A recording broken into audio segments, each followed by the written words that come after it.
Buenas tardes a todos, les damos la más cordial bienvenida al tercer ciclo de videoconferencias realizado por la Facultad de Comunicaciones de la Universidad de Antioquia. A lo largo de esta contingencia hemos creado estos espacios de interacción alrededor de varios temas de interés, como fue el teletrabajo inteligente y el emprendimiento creativo.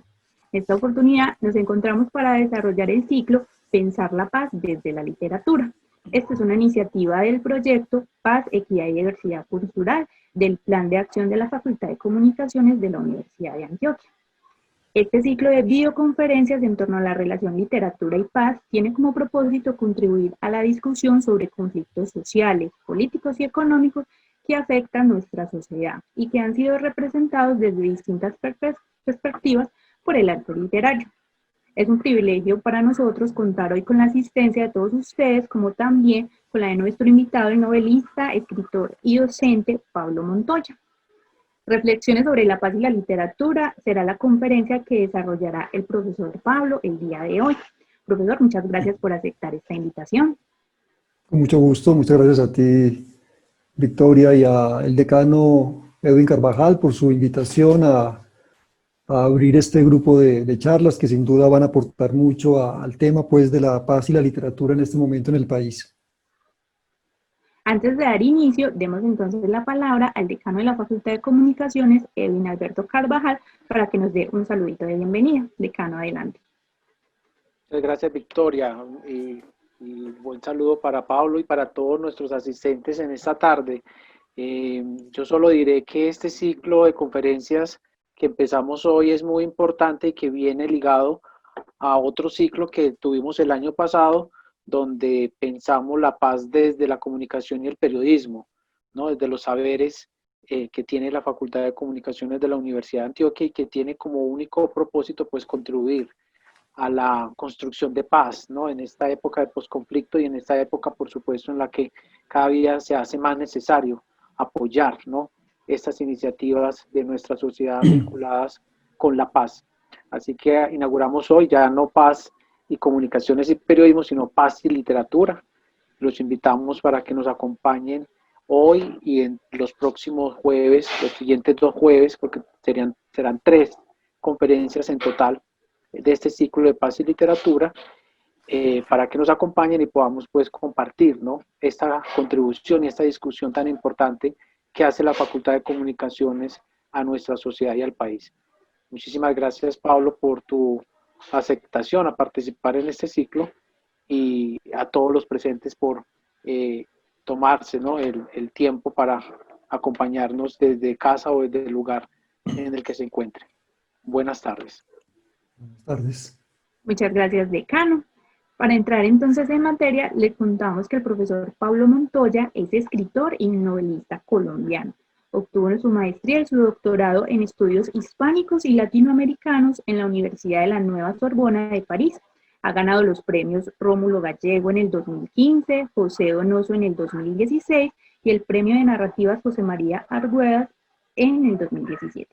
Sus traducciones de escritores franceses y africanos, sus ensayos sobre música, literatura y pintura han sido publicados en diferentes revistas y periódicos de América Latina y Europa. También ha participado en diferentes antologías de cuentos y poesía colombiana y latinoamericana. El profesor Pablo hará entonces una intervención durante más o menos 50 minutos y al final tendremos un espacio para responder sus comentarios y preguntas. Les recuerdo que pueden hacerlas por medio del chat en la plataforma de Zoom o la caja de preguntas habilitadas en esta, o también a través de nuestro Facebook Live para las personas que se encuentran por ahí conectadas. Estos espacios están en la parte de abajo de sus pantallas. Les recuerdo, también estamos transmitiendo este encuentro en simultánea por Facebook Live desde la cuenta del Centro de Investigaciones y Extensión de Comunicaciones de la Universidad de Antioquia. Cedo entonces la palabra al profesor Pablo para que comience su intervención.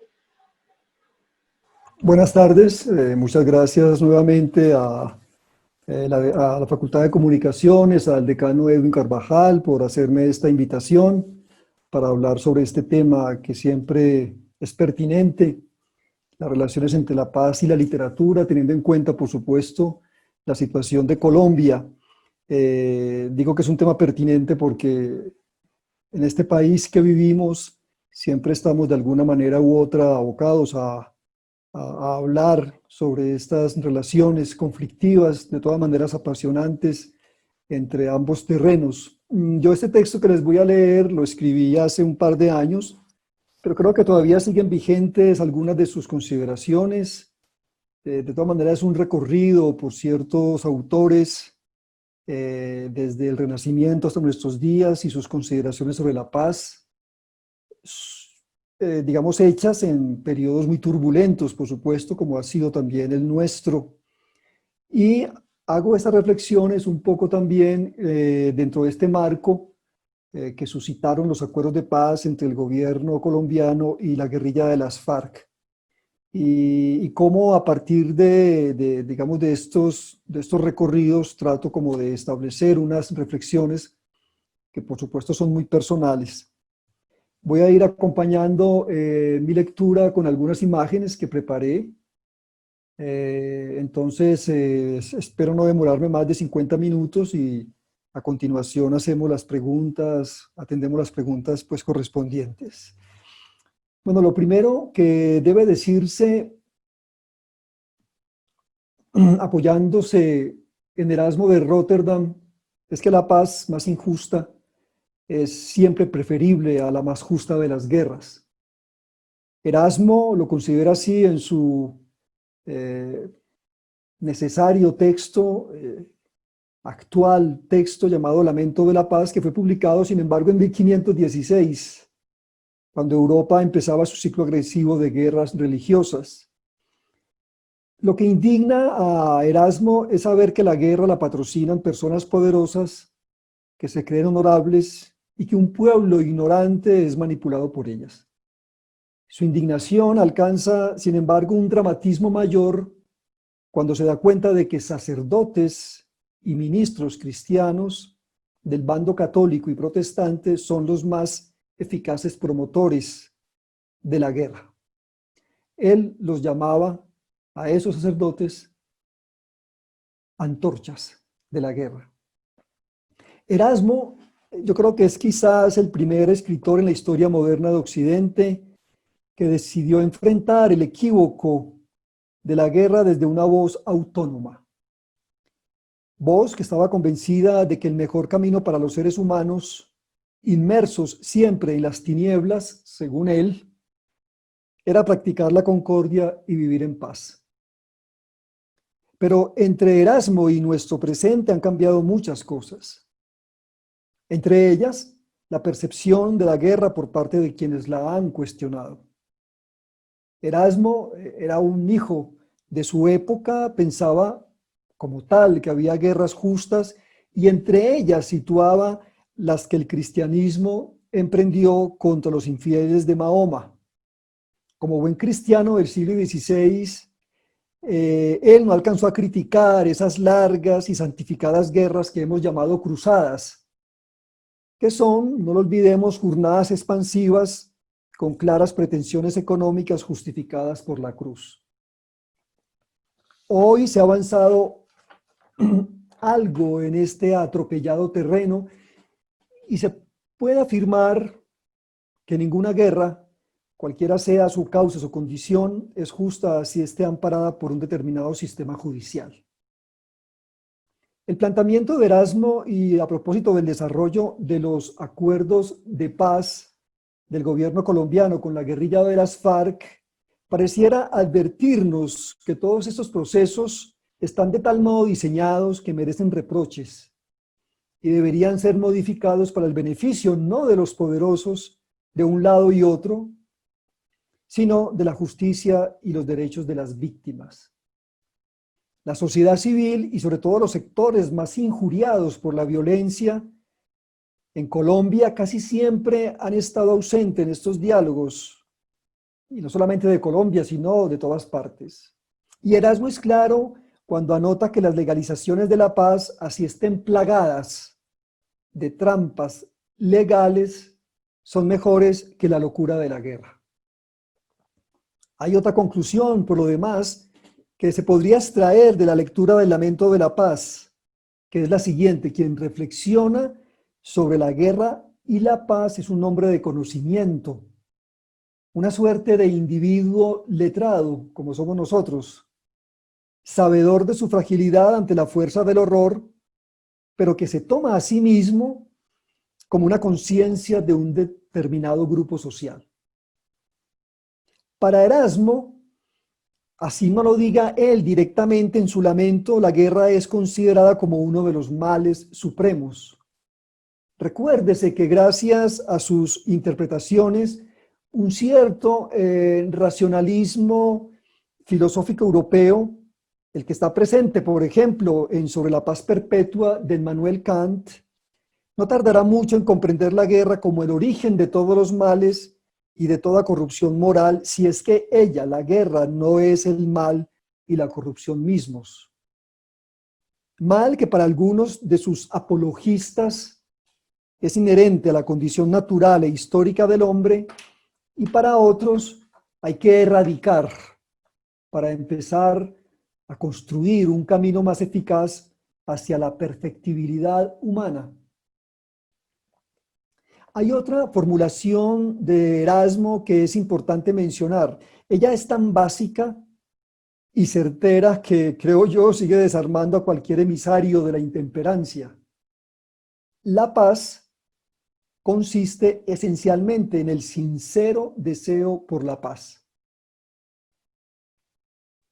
Tal deseo es en realidad lo que ha sido difícil mantener encendido, no solo como noción filosófica, sino como emblema ético capaz de forjar sociedades equilibradas. Uno de los escritores que entendió esta especie de postulación de la paz y la mantuvo prendida hasta un límite que a muchos sigue pareciendo excesiva fue León Tolstoy. Sus ensayos significan un repudio total a la guerra que lo llevará, gracias a la comprensión de sus mecanismos internos, a la práctica de un pacifismo de tintes anarquistas. Para Tolstoy, la guerra no era más que una coyuntura brutal, alimentada de patriotismo, religión y finanzas económicas. Ya Michel de Montaigne, casi 3 siglos antes de Tolstoy, decía que se va a la guerra por deber y por honor, y por búsqueda de honor. Pero el joven Tolstoy fue a ella, particularmente a la guerra del Cáucaso y a la de Crimea, en las que él participó, empujado también por esos valores que durante siglos han sido uno de los motores de la aniquilación humana. Pero más tarde, recordémoslo, y a causa de una profunda crisis espiritual, Tolstoy terminó convirtiéndose en uno de los críticos más contundentes de ese deber y ese honor. Erasmo apuntaba en cierta medida a una especie de conciliación entre la paz y la guerra.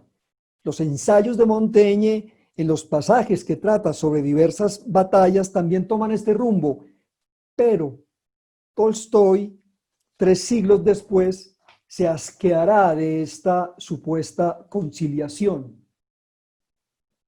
Fue a propósito de la Convención de Ginebra que al conde ruso le solicitaron desde periódicos de Italia y Francia sus opiniones sobre cómo humanizar la guerra. Tolstoy se sublevó, pensando que aquello de humanizar la guerra resultaba siendo más vil que incitarla, y escribió unas páginas rotundas cuyas conclusiones valdría la pena tener en cuenta. En primer lugar está el concepto de nación y el ejercicio del patriotismo. Tolstoy comprendió que la dupla nación y patriotismo, bendecida por la religión, es nociva porque está anclada en la violencia.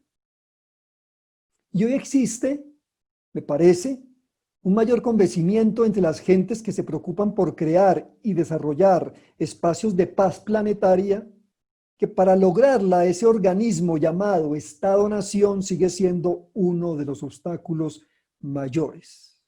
Tenemos que reinventarnos de alguna manera, tenemos que dinamitar esa idea de Estado-Nación para poder avanzar en la construcción de la paz.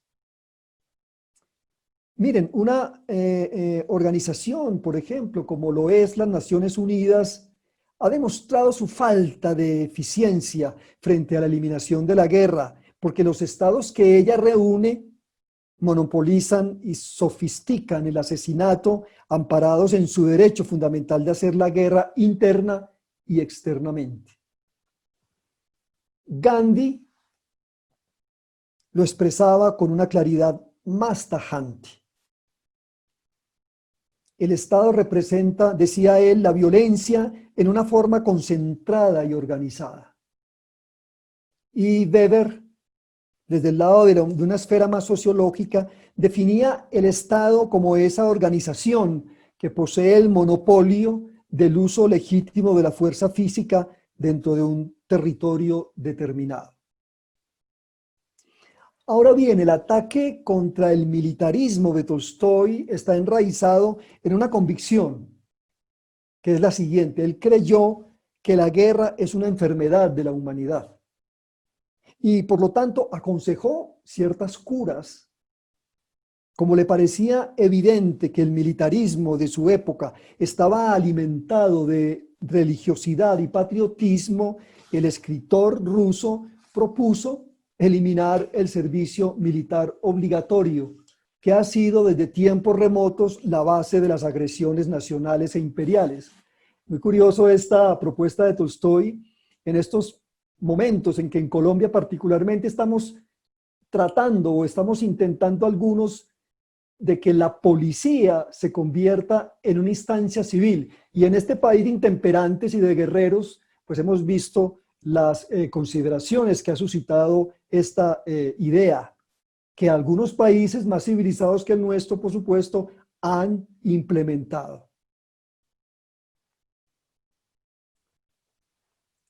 Agresiones que no solo se dirigen, esas agresiones, digamos, nacionales e imperiales, que no solo se dirigen hacia el ser humano, sino hacia la naturaleza.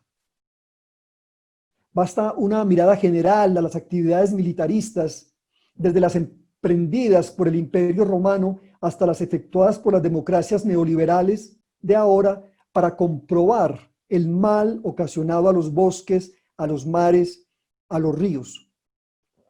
Y frente a la religiosidad, Tolstói planteó un regreso al cristianismo de los evangelios, sino a la manipulación que de ellos han hecho las instituciones eclesiásticas. No se olvide que las tres grandes religiones monoteístas se han impuesto en el planeta porque los máximos líderes y sus enrevesadas burocracias institucionales entendieron que para hacer prevalecer su poder espiritual debían unirse a los militares y a los grandes consorcios del comercio y aprobarles sus campañas de expansión devastadora. De esta manera, y esto lo supo Tolstói, siendo espacios configurados inicialmente para instalar la paz, el amor y el diálogo en el corazón de los hombres, las religiones monoteístas y hasta aquellas que no lo son, como el budismo, se han convertido a lo largo de la historia en estandartes del furor y la dominación del otro. Hay en Tolstói, no obstante, su dureza contra los militares y las altas jerarquías ortodoxas católicas, una solidaridad con el pueblo. No con el pueblo ruso en particular, sino con el pueblo de todas partes, que siempre es la carne de cañón en estos vertederos impresionantes de la guerra. Y se trata de una solidaridad conmovedora que jamás abandona los tonos de la misericordia y la compasión cristianas. Este amor por el pueblo que en ocasiones suscita la sospecha porque pareciera levantarse en Tolstói, quiero decir, como una modalidad más del patriotismo, caracterizan una gran cantidad de cuentos y novelas también que se escribirán después y que al mismo tiempo que fustigan la guerra, exaltan la valentía del pueblo que la realiza. Pero como dice Stefan Zweig, uno de los biógrafos de Tolstói, Tolstói cuestionó la guerra y exigió el amor hacia los principios más nobles del pueblo, convencido de que el hombre lograría, acudiendo a un deseo sincero de paz, salir del atolladero de esas violencias legalizadas. pero solo transcurren 4 primaveras por encima de su tumba en Yasnaya Poliana para que las conflagraciones ensangrienten de nuevo al mundo. La experiencia de la Primera Guerra Mundial, su desmesurada cólera, la manipulación impúdica ejercida sobre los generales, por los generales, los emperadores y demás poderosos de turno sobre los medios de comunicación, ese patriotismo de pacotilla recubierto con medallas, himnos y honores que lo premiaron, hará que surja una voz que es de las más memorables de la literatura en lo que tiene que ver con el tema del belicismo. Me refiero a Louis Ferdinand Céline, el escritor francés que escribió esta novela mayor llamada Viaje al fin de la noche. Un escritor a quien pareciera influir tanto el Tolstói de los ensayos como el de los relatos de Sebastopol. Y en ese sentido, también en Louis Ferdinand Céline hay un rechazo visceral de la guerra. En el Céline de esta novela, que es su primera obra, recordémoslo, pues hay otro incendiario y recalcitrante que provoca un rechazo rotundo, el antisemita, por ejemplo. La guerra se vilipendia hasta la caricatura. Con todo, lo que debe precisarse es que el desmonte de la guerra que se hace en el Viaje al fin de la noche se efectúa desde una posición pacifista llevada al límite. En algún momento, Bardamou, el personaje principal de Viaje al fin de la noche, le dice a alguien que lo ha tratado de cobarde. Lo cito: yo rechazo a la guerra y todo lo que hay dentro de ella. No la deploro, no me resigno a ella, la rechazo completamente, con todos los hombres que contiene. No quiero tener nada con ella ni con ellos. Así fueran 980 millones contra mí solamente, serían ellos los equivocados y yo quien tendría la razón. Porque soy el único en saber lo que quiere. No quiero morir. Hay un apunte de Hermann Hesse a propósito de la paz que es pertinente no solo para dejar la guerra. Es posible liberarse de su impronta universal, de su armazón sólido elaborado para garantizar la continuidad de los grandes poderes estatales, sino para adentrarse en esa paz que respiran los países que han podido salir de largos periodos violentos. Dice el escritor alemán Hesse, que fue, recuérdese, un pacifista en la línea de Erasmo y de Tolstói. Lo cito: la paz no es un estado paradisíaco, ni una convivencia regulada por un acuerdo. La paz es algo indescriptiblemente complicado, amenazado, frágil. Un aliento basta para comprometerla. Convengamos en que Hesse tiene razón, al menos en la segunda parte de su aserto. Pero en lo que respecta a la forma de convivencia regulada por un acuerdo, podría rebatírsele si se piensa en lo que pasó o está pasando o ha pasado en la Colombia de estos últimos años. Porque resulta que la paz de ahora, aunque no es de índole paradisíaca, sí está regulada o debería estar regulada por unos acuerdos. Valdría la pena preguntarse entonces, ¿qué tipo de paz es esta a la luz de los pensamientos éticos que hemos venido presentando en estas reflexiones, en estas líneas? ¿Qué pensaría Erasmo, por ejemplo? ¿Qué pensaría Tolstói? ¿Qué pensaría Hesse de nuestra, entre comillas, y muy entre comillas, paz colombiana? Es arduo hacerse ilusiones, o yo al menos no me las hago. Y es muy probable que ellos concluyeran que se trata de una paz viciada, anómala. Si se aborda la paz no en un sentido religioso, así las religiones se sigan arrogando el derecho de manipular este concepto y esta realidad, sino desde una dirección propiamente laica, como noción venerable, transparente, honesta. Una paz que además no solo ayuda al progreso material de una comunidad humana y respete entorno natural en que ella nace, se desarrolla y muere, sino que reconforte espiritualmente a quienes han de vivirla, es arduo.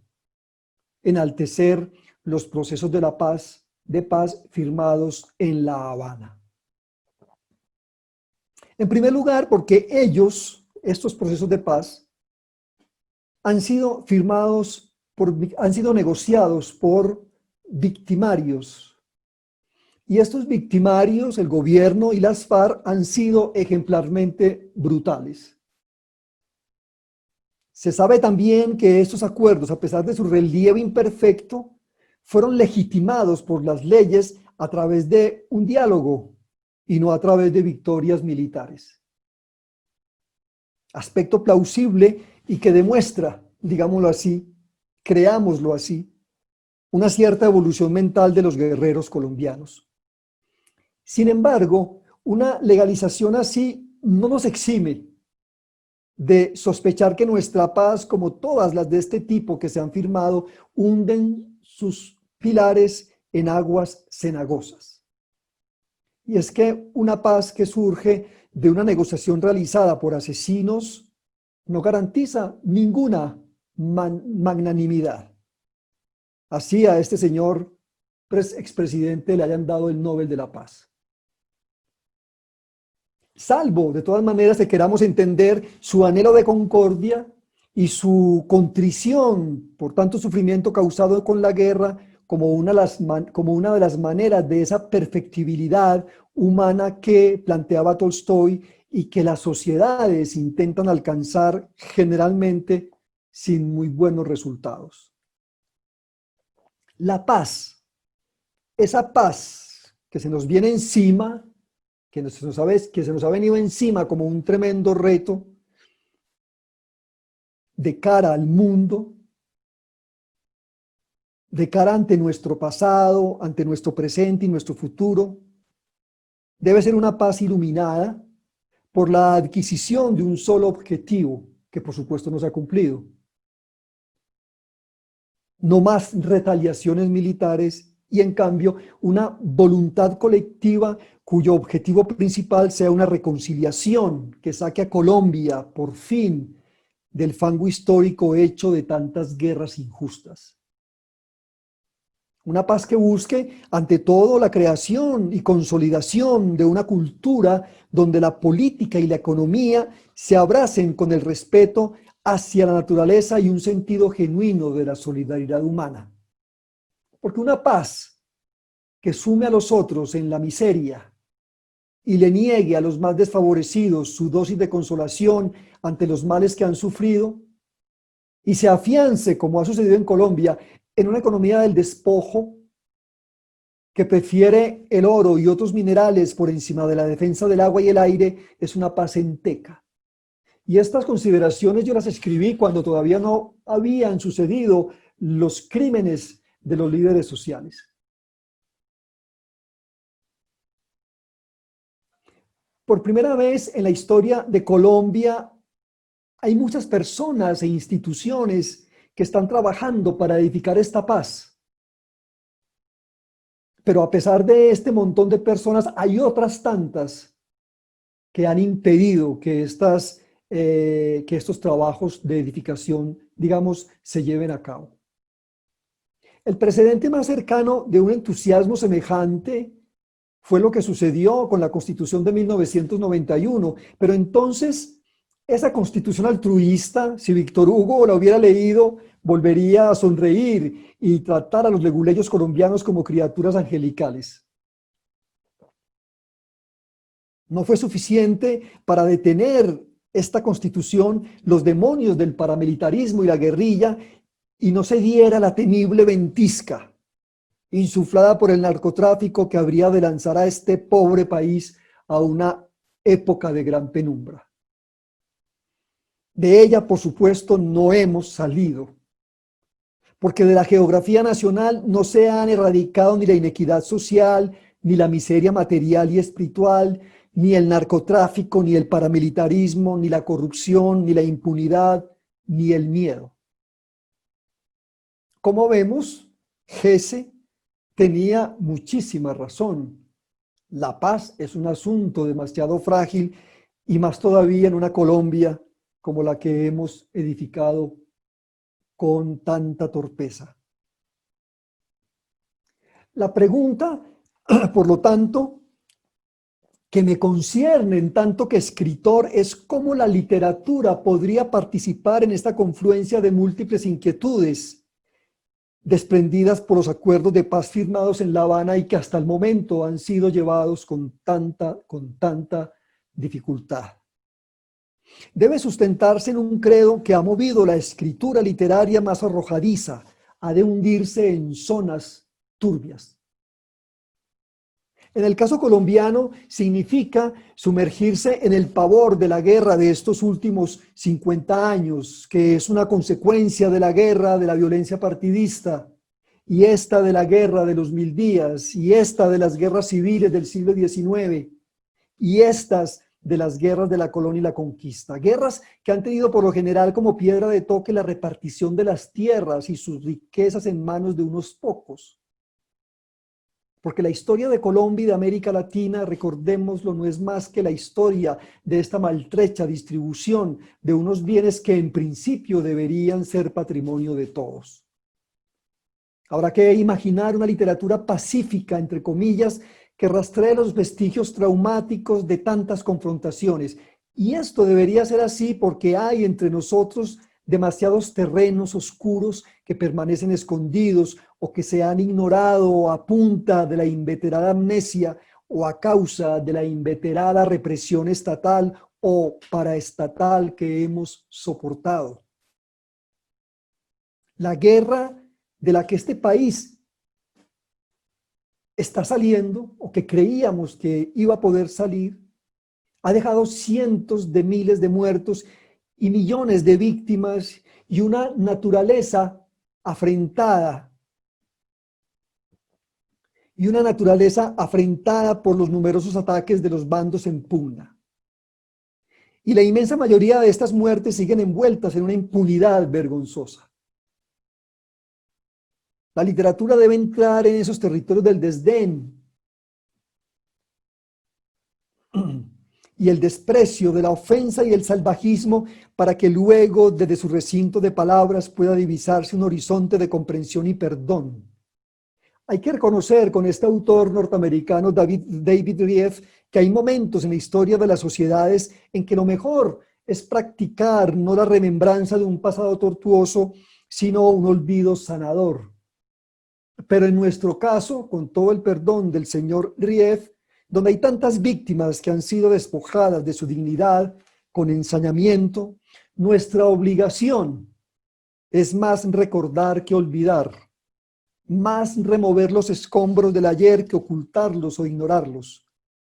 Y debemos penetrar en lo abominable, no para enarbolar una parafernalia obscena, corriéndose el riesgo así de banalizar los tormentos, sino para rescatar desde el espacio de la escritura y la memoria al ser humano pisoteado. Eso lo hemos estado haciendo, creo yo, desde que José Eustacio Rivera escribió La Vorágine. En esta novela formidable se muestra el destino funesto de miles de indígenas y colonos aplastados por el negocio de las caucheras. En esa misma dirección, Gabriel García Márquez y Álvaro Cepeda Zamudio trazaron en 100 años de soledad y La Casa Grande el repudio caído sobre los obreros de las bananeras. Posteriormente, los narradores de la violencia partidista, entre quienes se destacan Hernando Telles, Jorge Osorio Lizarazo, Eduardo Caballero Calderón y Manuel Mejía Vallejo, dieron cuenta de esta coyuntura sangrienta. La literatura colombiana escrita en el siglo XX, y no solo la narrativa, sino la poesía, el teatro, el ensayo, no ha permanecido impávida ante estas coordenadas del vejamen. Empero, es a los escritores de hoy a quienes les corresponde prender una vez más aquella cerilla de la que hablaba William Faulkner. Esa cerilla cuyo propósito es alumbrar las tinieblas circundantes. Aunque esto se hará no para influenciar la política y sus representantes viciosos, sino para incidir en la sensibilidad de los lectores. No hay que escribir, pienso yo, solo pensando en los llamamientos, en las protestas, en las cartas de los intelectuales, en los editoriales de los periódicos, sino que hay que escribir para salvaguardar la criatura humana. Como dice Germán Hesse, no hemos de predicar, ordenar, ni rogar. Simplemente nuestro compromiso es resistir en medio de los infiernos y los demonios. Y sobre todo no pretender una supuesta victoria en lo inmediato. El combate de la literatura, de esa literatura que se escribe para urdir la memoria y reparar a quien ha sido estremecido con encono, es particular. Hesse dice algo que a mí me parece muy consolador al respecto. Miren lo que dice él: a largo plazo seremos siempre los vencedores. No cabe duda, algo de nosotros perdurará cuando ningún ministro y general de hoy siga viviendo en la memoria de los hombres. Así no los podamos condenar con la justicia ordinaria a estos infames que nos han gobernado, al menos tendrán su castigo a partir de la memoria futura. ¿Acaso sea oportuno ilustrar lo que han hecho los escritores en tiempos de paz con un par de ejemplos, que no van a ser colombianos, sino que van a ser de otras latitudes? Hace poco apareció una petición realizada desde un colectivo no gubernamental en Colombia. Sus integrantes exigían la apertura de los archivos del Estado colombiano para que la sociedad civil pueda hurgar en ellos. La tarea pretende comenzar una labor cuyo fin sea revelar lo que ocultan esos archivos.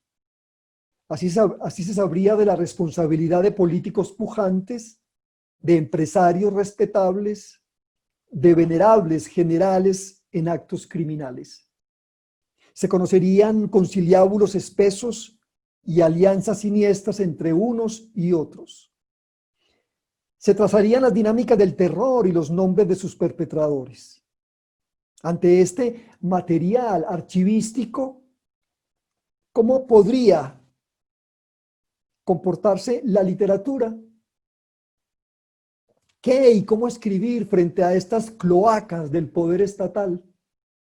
En primera instancia, había que atrincherarse en una especie de valentía y luego tratar de lanzar un chorro de luz sobre esas brumas con inteligencia e imaginación literarias. Esto es lo que ha hecho Rodrigo Rey Rosa, el escritor guatemalteco, en su novela El material humano. La novela trata sobre el crimen y su memoria en la Guatemala del siglo XX. Frente a los fantasmas que hay en el archivo policial guatemalteco, desde los tiempos del general Ubico hasta la guerra entre gobierno y guerrillas comunistas, Rey Rosa asume el apunte o la nota de diario. Ante un fenómeno social caracterizado por el delito, el arte se apoya en el fragmento. La novela de Rey Rosa intenta descifrar un cúmulo de datos escabrosos: asesinatos, torturas, desapariciones, secuestros, complots, que corresponden a unas historias que por órdenes superiores deben permanecer ocultas. El narrador de esta novela quiere nombrar identidades, pero va dándose cuenta a medida que avanzan los apuntes de sus libretas de lo imposible del propósito.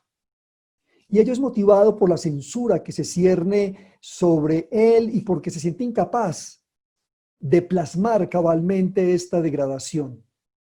Hay pues coherencia entre lo que siente el narrador y lo que leemos: material desvaído, apenas difuminios, huellas plasmadas que anhelan en vano atrapar la infamia. Y hasta tal punto planea esta impotencia en Rey Rosa que aparece la pregunta de si la literatura puede vencer tales espantos. Lo que Rey Rosa provoca al apoyarse en notas secas, breves, despojadas de cualquier retórica denunciadora, es un resultado particular: el desdibujo de un pasado criminal que termina impregnando el presente del narrador y el lector. El material humano es en realidad una obra en proceso. Su esquematismo, que persiste de principio a fin, es ambiguo. Por un lado, produce el efecto llamativo del inacabamiento, pero por otro constriñe los núcleos básicos de lo que es una novela. A fuer de su mecanismo escritural, es decir, de su sequedad narrativa, de su rapidez, de creer que en el carácter de la nota reside su eficacia, Rey Rosa deja en el lector una sensación incómoda que corresponde a la realidad memoriosa de un pueblo que ha sido estropeado por la inclemencia. Sus personajes víctimas no superan su condición de nombres. De tal modo que esta escritura no redime a las víctimas, sino que más bien las deja como suspendidas en el limbo asfixiante de una invisibilidad determinada. Hay un arte, siempre lo ha habido, o al menos desde que el hombre escribe sobre los sufrimientos colectivos, cuya pretensión al adentrarse en el pasado es rescatar la humanidad martirizada. Pero cuando se lee la novela de Rey Rosa, algo nos dice que la literatura, así lo quiera, jamás cumple del todo este objetivo reivindicador. O que esta reivindicación, actuando al modo de aquellos memoriales que dicen nombres propios, fechas de nacimiento y muerte de personas ultrajadas, para así tratar de vencer a la nada, solo sucede en el espacio ilusorio de la lectura. Unos versos del poeta español Antonio Gamoneda me vienen a la memoria. Pálidos judiciales, ¿qué sois? ¿Qué sostenéis ante los muros aborrecibles? Frente a este interrogante surge este otro. La literatura logra descender hasta esas honduras para dignificar las existencias mancilladas, o solo ha de conformarse con un gesto cuyo sentido no va más allá de despertar una que otra conciencia. Hay una literatura que ante los episodios de gran violencia y el deseo de los regímenes de borrar sus huellas deplorables se podría delimitar con esta frase: soy el lugar de todas las exhumaciones. La frase es en efecto como un baluarte frente al panorama que enfrenta la paz en Colombia. Un horizonte de más de 100.000 desaparecidos. Una escalofriante cartografía de fosas comunes. Una cifra de 7 millones de desplazados y otra tanta de exiliados. Y en medio de este paisaje, enfrentar una vez más, porque estos eventos no se han superado, el fantasma del Palacio de Justicia. El exterminio de la Unión Patriótica. El de la aniquilación de los jóvenes llamado con sórdido lenguaje falsos positivos. Y cómo olvidar la naturaleza, nuestra casa en común, para utilizar una expresión cara a Leonardo Boff y al Papa Francisco. Ella, la naturaleza que representa la nutricia esencia femenina, ofendida incesantemente por las múltiples guisas de los mercenarios masculinos. Cuando se propone una exhumación de esta índole, se está entonces ante una vía que se inclina más hacia la solidaridad con las víctimas que hacia la de los victimarios. Pero el asunto, en casos como la guerra colombiana, no es tan simple y más bien asume los rasgos de un enrevesamiento espeluznante, porque hay victimarios que han sido víctimas y su resentimiento es lo que los ha llevado a tomar las armas para asesinar. Ahora bien, una exhumación sin memoria sería un acto fallido, por no decir inútil. Y aquí se levanta un concepto cuya significación ha tomado en estos días contornos especiales. No es un fenómeno nuevo en absoluto. Algunos países del mundo han mostrado incluso un comportamiento paradigmático al respecto. Es decir, que de tanto repetirse y estar aquí y allá, las acciones memoriosas corren el riesgo de adulterarse. Estamos a portas en Colombia de caer, como sucedió en la Francia de la década del 90 del siglo pasado, por ejemplo, en una especie de manía conmemorativa, en una danza ritual de sucesivas liturgias históricas. Aparecerán aquí y allá museos de la memoria, congresos sobre la memoria, publicaciones, documentales, programas que querrán visibilizar el pasado de las víctimas y los victimarios para hacer el debido balance. En este orden de ideas se recordarán excesivamente unos episodios y se olvidarán a otros. Se irá, por ejemplo, excesivamente una y otra vez a la tragedia de Bojayá en el Chocó, perpetrada por la guerrilla de las FARC, y se olvidará cada vez más de la tragedia de San Carlos en Antioquia, ocasionada por los paramilitares. Esta recordación intensa, hecha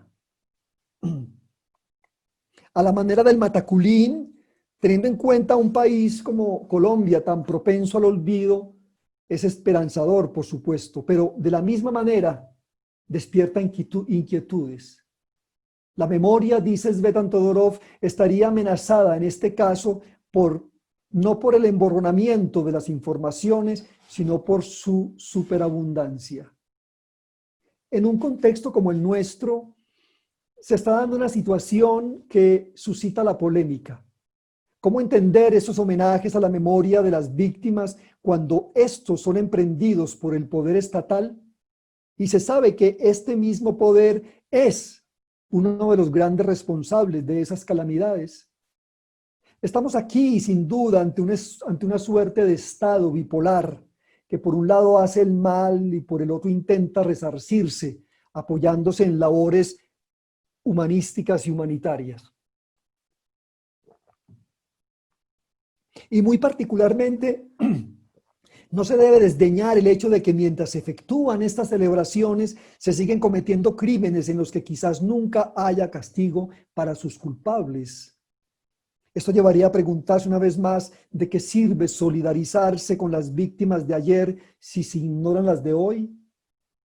¿De qué sirve levantar mapas de masacres, lista de asesinados y desaparecidos, elaborar sistemas de justicia transicional, si se deja a un lado los asesinatos selectivos que hoy suceden en diferentes zonas del país?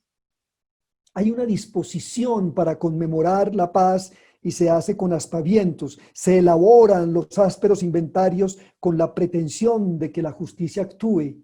Y los grupos narcoparamilitares siguen abatiendo a los defensores de los derechos humanos y de la naturaleza. ¿Cómo situarnos en esta paz que transcurre en medio de situaciones deplorables y de una crisis permanente? ¿Cómo efectuar para ser más específicos en lo que tiene que ver con la historia reciente de Medellín, que es la ciudad que nos corresponde, una especie de reparación a las víctimas de ese lugar llamado La Escombrera, la gran fosa común colombiana, cuando los principales culpables de esas operaciones desgraciadas, el presidente colombiano que la ordenó, Álvaro Uribe, el general que la ideó y la comandó, Mario Montoya, y el alcalde de Medellín que la autorizó, Luis Pérez, ocupan altísimos cargos en el gobierno actual y no han recibido ninguna sanción? En suma, preguntémonos, ¿de qué cultura de la paz se habla cuando el Estado posee una fuerza tal que continúa preservando la miseria de los más necesitados y sigue protegiendo la riqueza de los más poderosos? Vivimos, en realidad, en un país anómalo. Hemos construido unas coordenadas excesivamente ofensivas, así algunos de nuestros intelectuales se consuelen diciendo que el nuestro es un país de cucaña, si lo comparáramos con otros que se llevarían los laureles frente a la desmesura de sus matanzas. Sé que estas comparaciones son necesarias de algún modo para no sentirnos las únicas víctimas de la historia y para evitar caer en el equívoco de creernos los más infortunados. Pero estas comparaciones no deben volvernos frívolos ante nuestro ayer. Considero, pues, que a este hay que hurgarlo con minucia, pero no para regodearnos con nuestras dolencias y considerar que merecemos el cobijo de la amargura y así justificarnos ante el presente, sino para prodigarnos ese alivio que tanto necesitamos. Hay que enfrentar entonces esos espacios sombríos, escribir sobre ellos, para que en el porvenir los recuerdos no nos agobien y no nos induzcan a la inquina, para domesticar ese fardo y vivir mejor en tanto que colectividad. Albert Camus, frente a estas zonas torturadas por la opresión y la arbitrariedad humana, decía: en la tierra dolorosa, esa extrañeza que nos ayuda a vivir y a morir es la cizaña incansable, el amargo alimento, el viento duro venido de los mares, la antigua y la nueva aurora. Pero la violencia en Colombia ha existido y seguirá perpetuándose por la desigualdad social que la corroe. Y porque todavía, perdónenme por insistir en ello, no hemos sido capaces de curar nuestra congoja provocada por las pasadas violencias. Una de las causas de este profundo malestar es el vínculo que desde nuestro inicio como nación hemos construido con la justicia. La nuestra está traspasada por la podredumbre. Y su forma de actuar, sostenida sobre un laberinto leguleyo de raíces coloniales y republicanas, más que exaltar la condición de los hombres, la ha rebajado. Una justicia así no es una característica propiamente colombiana. Ya Kafka demostró con sus ficciones que este problema no corresponde a una geografía social particular, sino al ser humano y a la manera en que él se comporta frente a las nociones de bien y de mal. Pero también hay que decir, recostándonos en una caricatura de nuestros diarios, que los políticos colombianos acusados por su relación con el crimen son senadores, candidatos presidenciales y hasta presidentes, mientras que en otras latitudes irían rápidamente a la cárcel. Por lo tanto, cuando un aparato judicial es tan mórbido como el nuestro y su acción es tan perniciosa porque está sujeta a intereses sucios, ¿qué sentido tienen los ejercicios de la memoria realizados por la literatura? Quiero ser más exacto. Si sabemos que no existe una relación veraz entre la paz y la justicia, porque en la mayoría de los casos se niega la una para darle ventaja a la otra, la literatura no estaría limitada solo a dar un posible bálsamo a las víctimas o una posible denuncia de los victimarios. Cuando se hace un repaso por la historia de la literatura, es evidente que ella siempre ha sido memoriosa, en tanto que su deseo ha sido desentrañar las improntas del horror.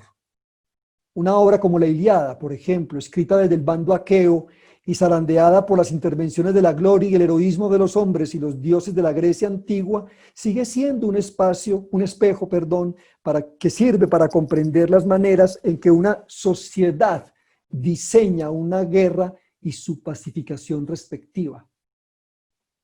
Bajo este prisma, desde la Ilíada hasta el viaje al fin de la noche, las grandes obras sobre la guerra terminan convirtiéndose en emblemas de paz. No hay que olvidar, sin embargo, que la literatura escrita sobre estos tenebrosos periodos colombianos se ha hecho muchas veces desde ciertas orillas.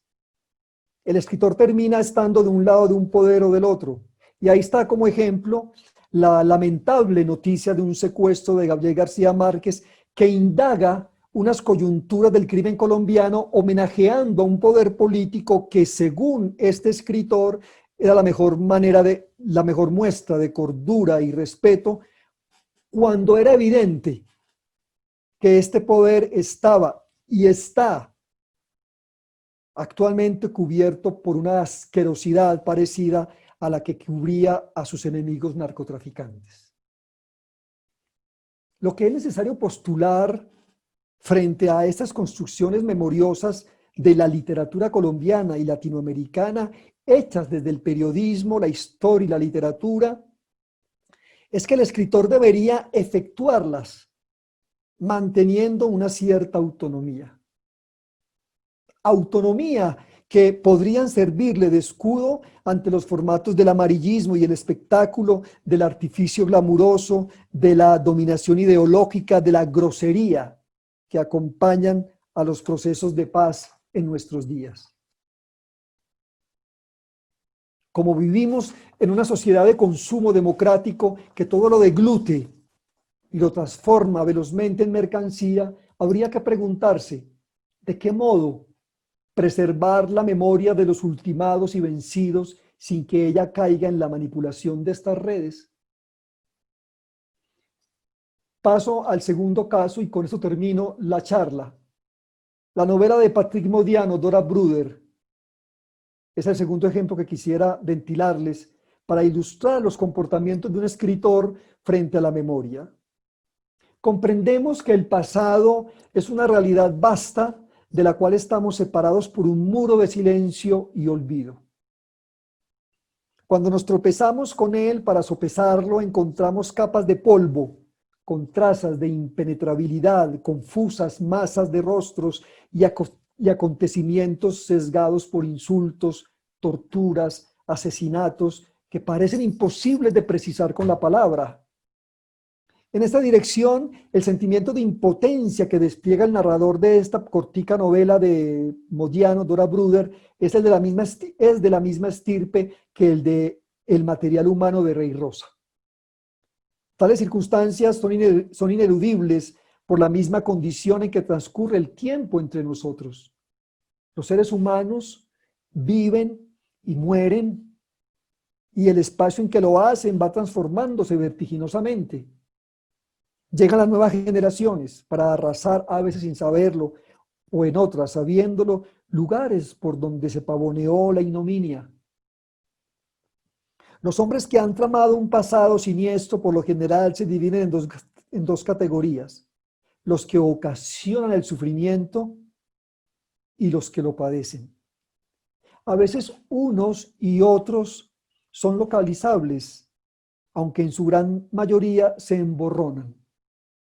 Ese desvanecimiento es debido a que aquellas nuevas generaciones representan ese poder de los vencedores, cuyo deseo es, para su propia conveniencia, hacer desaparecer sus huellas escabrosas.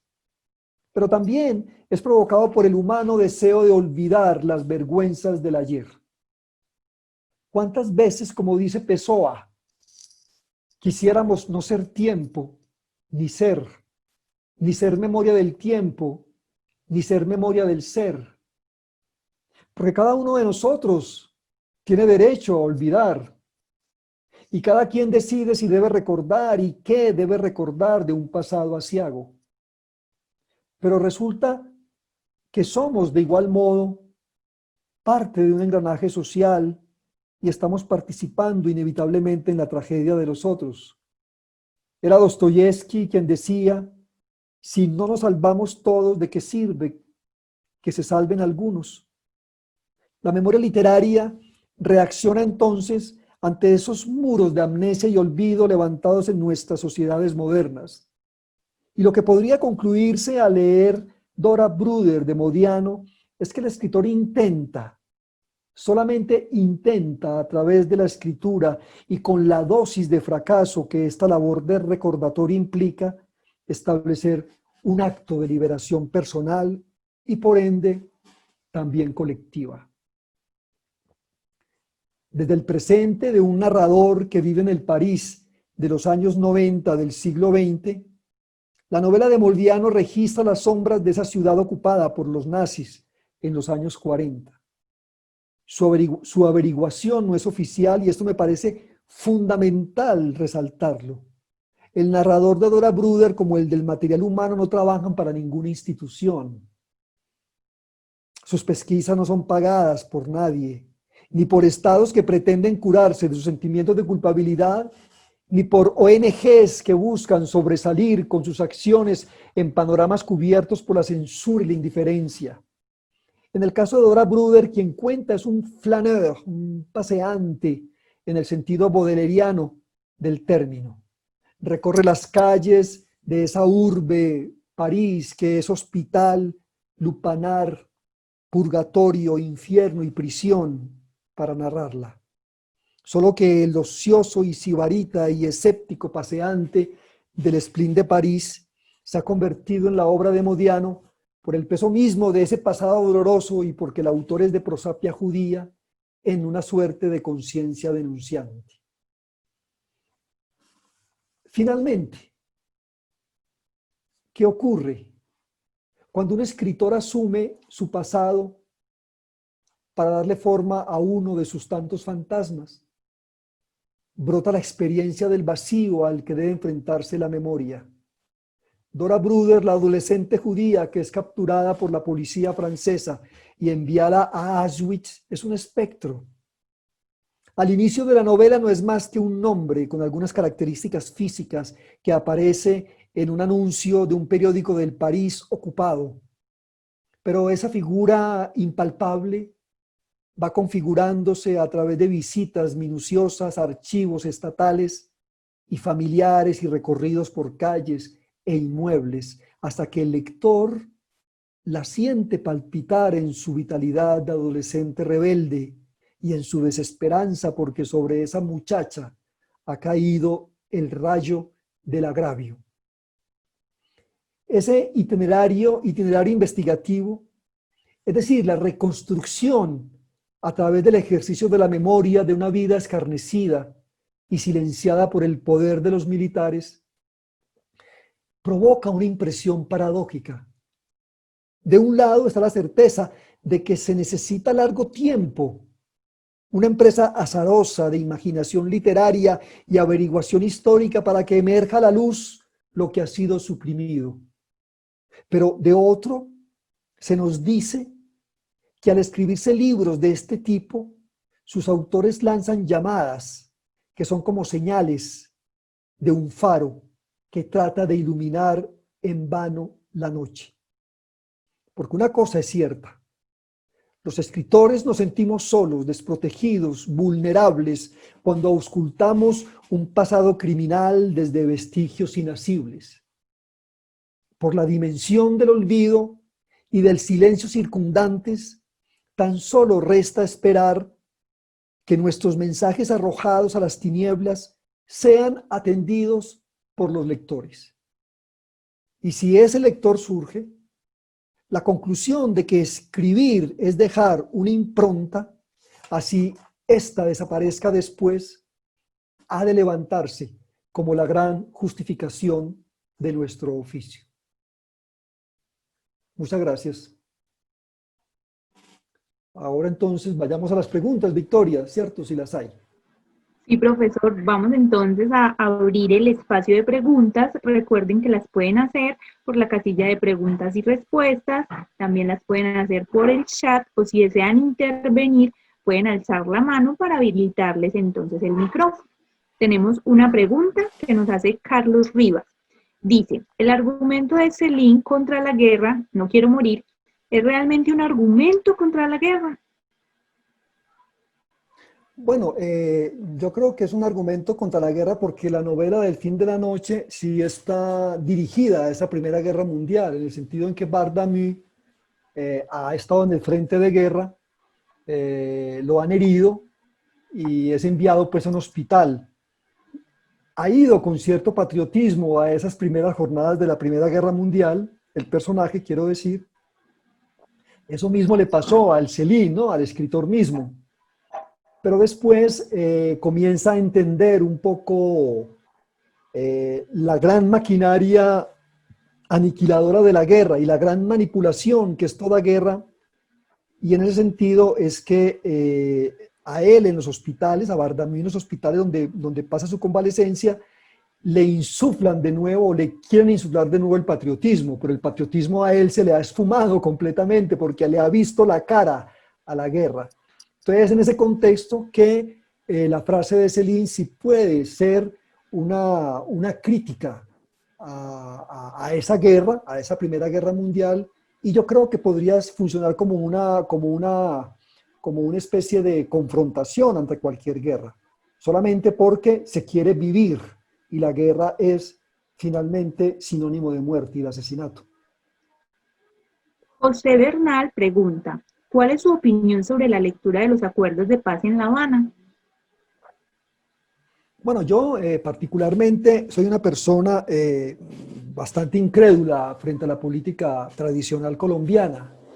Y siempre en las votaciones he sido un gran derrotado, porque pues, siempre por el que voto pierde. Pero esa vez voté por Santos en el segundo mandato. Me temblaba la mano, ¿no? Me temblaba la mano cuando fui a votar, pero voté por él porque considero que esos acuerdos contribuirían demasiado a, a la construcción de esa paz que tanto necesitamos. Pero eso no significa que yo no haya visto esos acuerdos con mucha sospecha, que es lo que yo digo más o menos en el ensayo que les acabo de leer. Son acuerdos completamente llenos de reproches, pero era un primer paso en un país que, como sabemos, lleva tantos años en guerra, y me parecía que esto, dejar o sea, hacer que una guerra se terminara, esta guerra entre gobierno y fuerzas guerrilleras de las FARC, significaba un paso adelante. Y yo creo que por un momento, y ha significado un gran paso, porque se ha demostrado que estos grupos que habían creído que a través de la toma de las armas podían transformar el país, pues simplemente decidieron hacer una vida política legal, y para eso los acuerdos se hicieron. Pero también se hicieron bajo la condición de que estos militares de un bando y de otro reconocieran sus crímenes, y esa es la fase en la que estamos en este momento. Mirando si, por ejemplo, las FARC van a reconocer en realidad los crímenes que cometieron. Entonces, es un proceso muy difícil, muy complicado, porque todas las guerras son enrevesadas.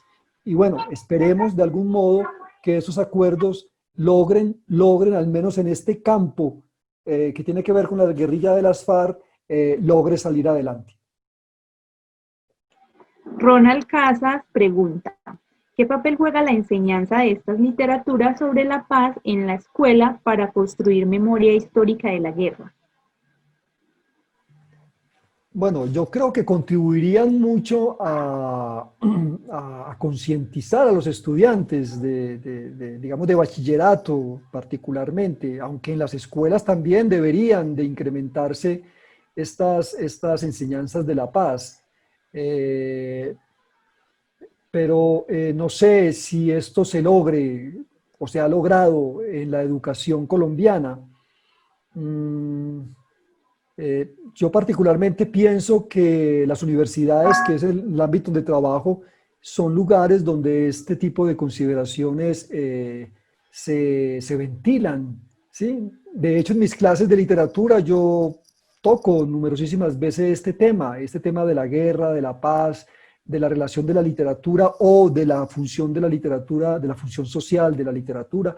Yo creo que sí, yo creo que la enseñanza de la literatura, la enseñanza de la lectura, la enseñanza de la autonomía, que es lo que finalmente nos enseñan los libros, es fundamental para construir una sociedad democrática y en paz.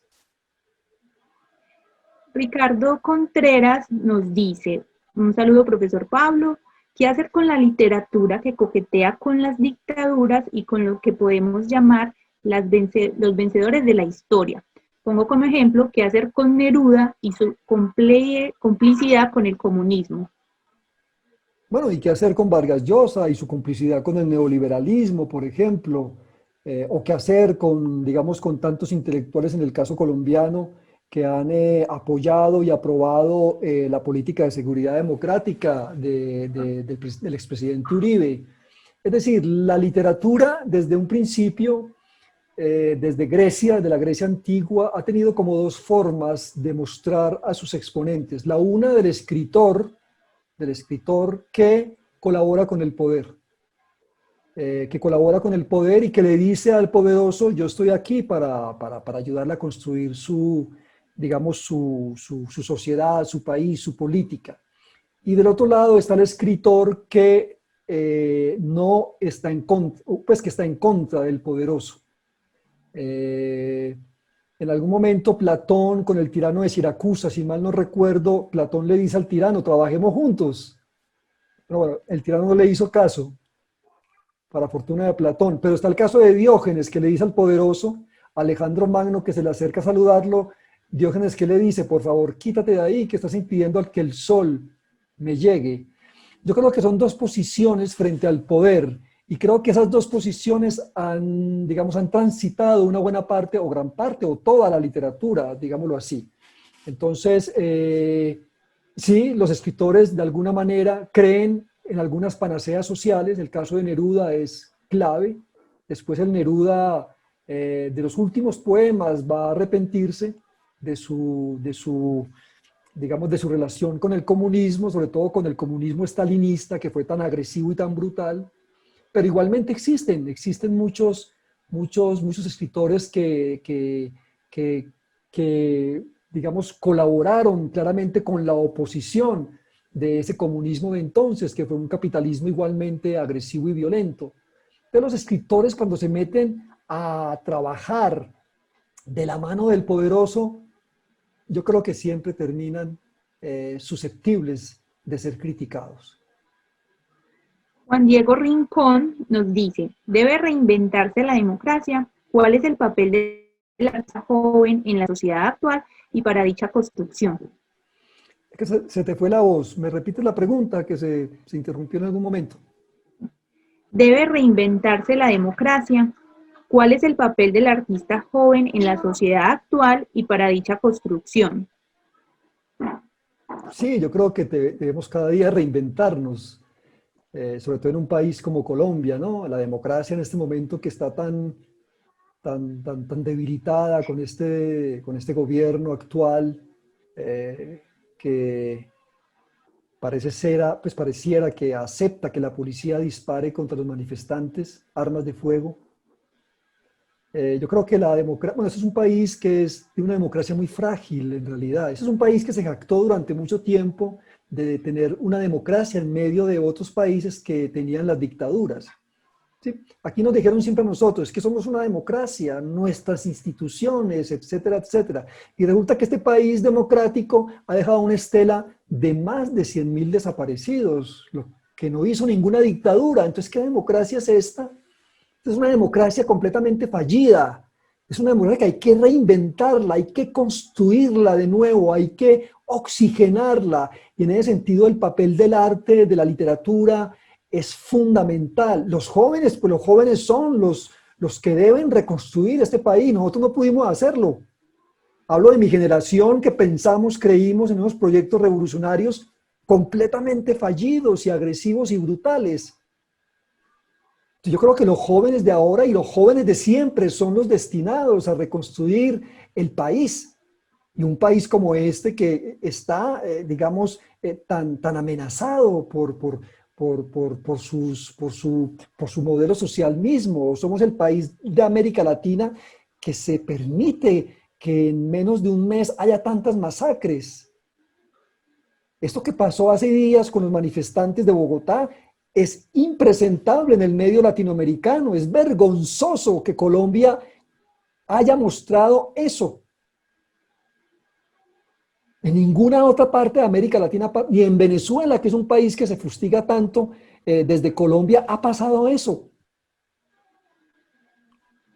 Entonces a mí me parece que es fundamental la protesta, es fundamental la crítica, pero también es fundamental las ideas de reconstrucción de un país más sano. Pero ¿cómo hacerlo? Justamente cuando es un país tan penetrado por las instituciones armadas, por los grupos armados. Somos el país que tiene el ejército más grande de América Latina, proporcionalmente hablando, por supuesto, ¿no?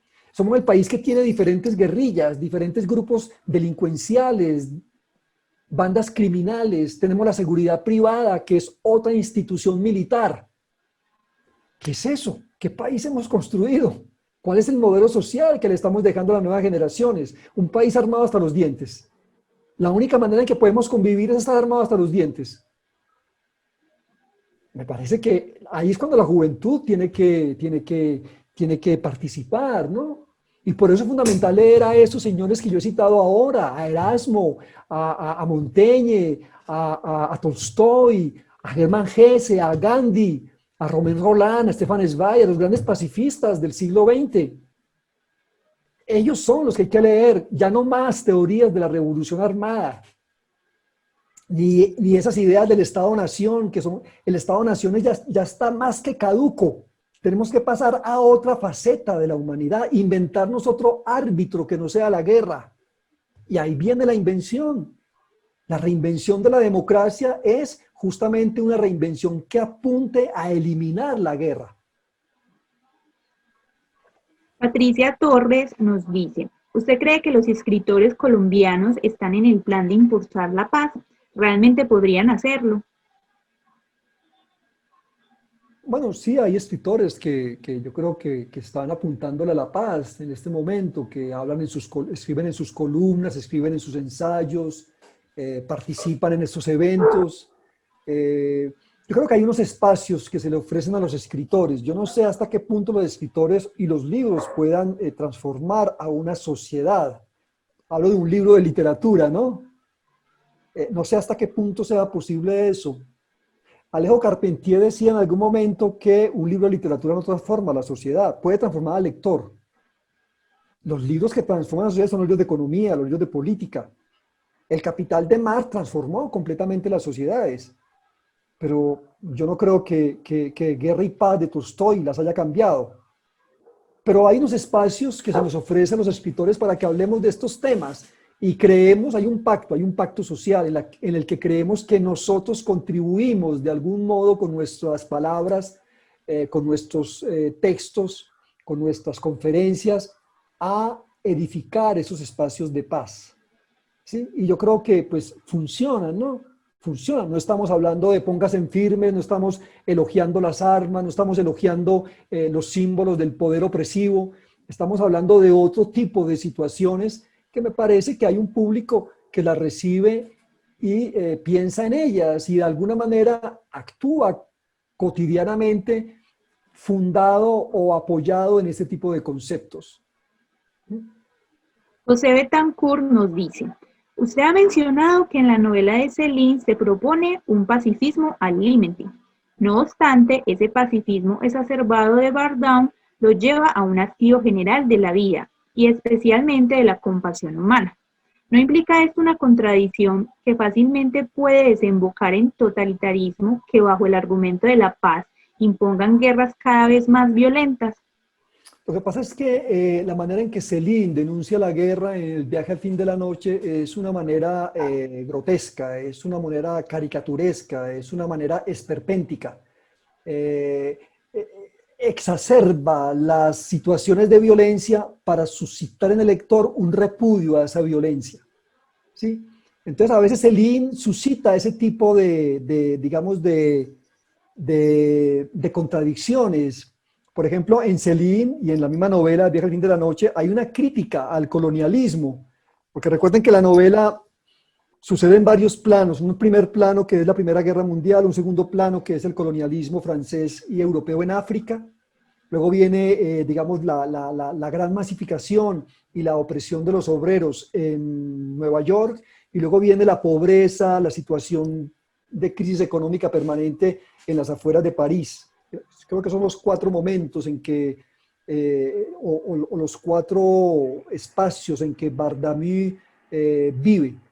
Pero, por ejemplo, en el caso de la colonización francesa en África, la manera de denunciar esa colonización, porque la denuncia es también siendo racista, ¿sí? Entonces el dice, los explotadores, los imperialistas blancos franceses, sí, terribles, pero entonces va de los negros y también los vuelve nada, ¿sí? Les critica formidablemente su barbarismo, sus vicios, etcétera, etcétera. Entonces, en Céline hay una gran incredulidad frente a la condición humana. Céline no cree en el ser humano. Céline cree que el hombre es una porquería atravesada por un sueño. Y eso permanece en casi todas sus obras. Pero me parece a mí que en esa parte primera dedicada a la guerra, yo creo que sí hay una denuncia formidable a la gran mentira y a la gran manipulación que genera toda guerra. Lo que pasa es que Céline después, el personaje Céline, el escritor Céline se va a meter en una suerte de movimiento antisemita, va a escribir unos panfletos terribles contra los judíos, va a exacerbar la guerra. El Celín que atacaba la guerra de la Primera Guerra Mundial va a exacerbar la guerra de la Segunda. ¿Sí? Y eso no se lo perdonaron. Y eso no se lo han perdonado, ni se lo perdonarán a muchos de sus, digamos, de sus lectores. Felipe nos pregunta, ¿la literatura debería utilizar un lenguaje políticamente correcto para su desarrollo? O al menos que debería entenderse como un lenguaje políticamente correcto. Pues no sé qué tipo de literatura, si es una literatura que pretende mostrar una sociedad, digamos, en crisis, una sociedad nauseabunda, una sociedad, digamos, degradada, yo creo que no, yo creo que la literatura políticamente correcta allí no funciona, ¿sí? Por eso es tan lamentable el libro de García Márquez, La noticia de un secuestro. Es un libro muy bien escrito, porque era un gran escritor, formalmente hablando. Es una crónica que se lee en un 2x3, pero su manera política correcta de entender el panorama del narcotráfico en Colombia y sus relaciones con las élites del poder colombiano, a mí me parece que le hace, o sea, que le hace un gran daño, digamos, no solamente a él como escritor, sino a la manera en que nosotros como lectores debemos entender esas relaciones turbias entre poder político y narcotráfico. Entonces yo creo que la literatura políticamente correcta es una literatura floja. No, la literatura que se aproxima a esos momentos críticos debe ser políticamente incorrecta. Pero ante todo la literatura debe ser bien escrita. Eso es lo fundamental. Que esté bien escrita y que esos pensamientos, que esos modos de captar la realidad estén bien elaborados. Pero me parece a mí que frente a un país como Colombia, esa literatura políticamente correcta me parece que es una literatura que no, o yo al menos siempre la recibo con mucha sospecha y generalmente la rechazo como lector. José Betancourt pregunta, ¿cree usted que es estrictamente necesario que un escritor se distancie de los hechos que narra para evitar tomar partido político? Pienso que en el caso de los novelistas de la violencia en Colombia, quienes escribieron obras viscerales justamente por la premura de los hechos. Es que es una situación muy complicada. Sí leímos durante mucho tiempo esa literatura de la violencia pensando que era una literatura malograda, por eso, porque había una actitud claramente denunciante, una actitud literariamente panfletaria, era una literatura, digamos, más cargada hacia lo sociológico, era una literatura que pretendía ser, como dijo García Márquez en algún momento, un listado de masacrados y de degollados, cuando la literatura, según García Márquez, debía ser una literatura para los vivos. Y así también leímos la obra de García Márquez, de Mejía Vallejo y de otros escritores que han perdurado más, que literariamente sus obras están mejor logradas que esos novelistas, digamos, esos escritores de la violencia partidista. Y durante un tiempo pensamos que esa era la mejor manera de abordar la violencia, distanciándose de ella, no opinando, no dejando que el político se introdujera en la literatura. Pero resulta que con las nuevas tendencias de la literatura colombiana, los jóvenes escritores están diciendo no, volvamos otra vez a narrar las cosas con brutalidad y con agresividad. Volvamos a los núcleos de la violencia y sí, convirtamos la literatura en una lista de masacrados, porque esa ha sido la realidad. Entonces miren cómo ha cambiado esa manera de aproximarse al núcleo violento de la literatura colombiana. Hay un joven escritor colombiano que se llama Daniel Ferreira, que ha abordado la violencia de esa manera, ¿sí? Directamente, ¿no? Exacerbadamente, describiendo con minucia las masacres, por ejemplo, y los actos de violencia. Y creo que como él hay otros tantos escritores, un poco influenciados también por el cine de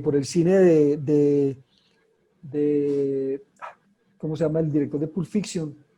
De Tarantino, por el cine de Tarantino, por esta manera como de banalizar la violencia a partir del humor, a partir del chiste, pero finalmente el espectador o el lector termina metido en esos núcleos de la brutalidad humana.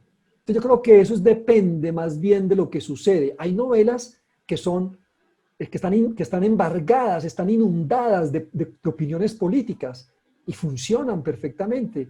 El problema es cómo equilibrar esa presencia del pensamiento político con la ficción misma.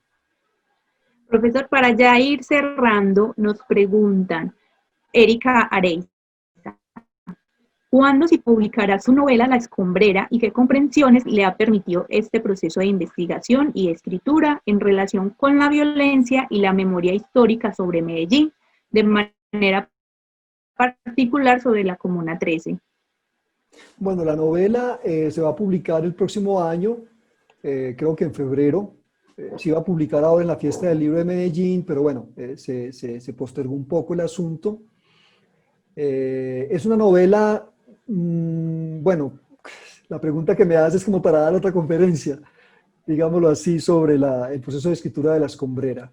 Bueno, es una novela fundamentalmente, no es un libro, digamos, de historia, es un libro que se apoya un poco en lo testimonial, que es un aspecto que yo no había trabajado en mi obra literaria. Entonces sí le doy mucho espacio a eso testimonial. Es una novela que pretende homenajear a las víctimas de la violencia y sobre todo de la desaparición forzada. Es una novela que aborda el conflicto de Medellín, de la violencia de Medellín en los últimos años, desde estos sectores populares, porque ustedes saben que hay una literatura antioqueña sobre los momentos de violencia que hemos vivido, que está narrada como desde escritores o desde espacios que pertenecen más bien como a las élites.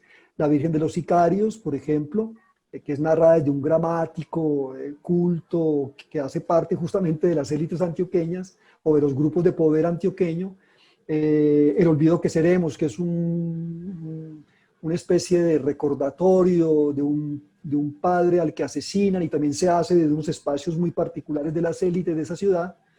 Y las percepciones de la violencia de esos sectores populares en estas novelas, a mí me parece que está muy permeada por una especie de maniqueísmo, ¿no? Lo popular es lo feo, lo vulgar, lo violento, lo bárbaro, mientras que lo otro significa otra cosa más positiva. La novela mía es una novela que trata como de abordar a una sociedad civil que vive en sectores populares de Medellín y que ha sido atropellada sistemáticamente por los grupos armados de esta ciudad. Trátese de los oficiales como de los no oficiales, ¿no? Porque no hay ningún tipo de consideración en mi novela frente a estos grupos armados. Todos igualmente han sido grupos que han atropellado los derechos humanos, desde la policía y el ejército hasta las milicias, los paramilitares y las bandas delincuenciales.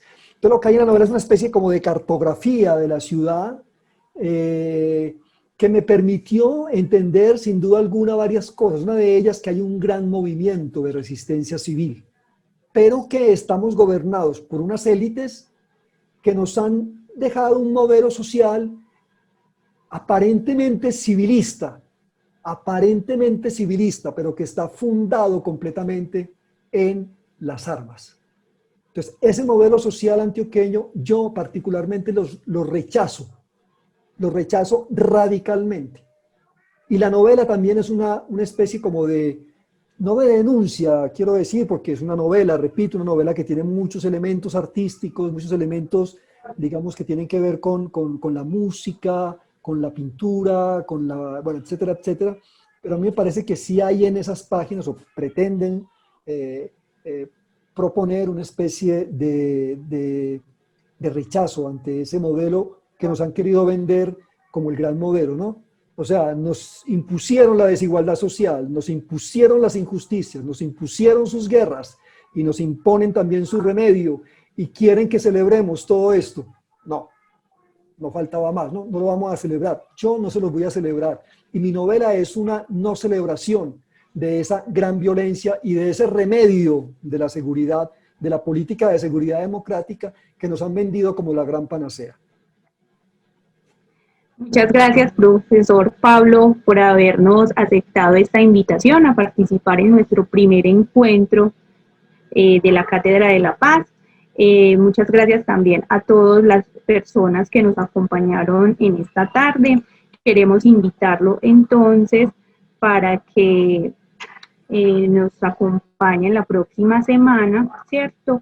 En el próximo encuentro que vamos a tener, el cual titulamos Lo que ellas quieren, que se oigan sus voces, no las armas. Un diálogo con Patricia Lara, ella es la autora de la novela Las mujeres en la guerra. Es el próximo jueves 24 de diciembre en este mismo enlace a las 5 de la tarde. Si ustedes ya se inscribieron para el encuentro de hoy, no tienen que hacerlo, por el mismo link pueden entrar para que nos encontremos nuevamente acá en estos espacios que estamos haciendo para hablar sobre paz y literatura.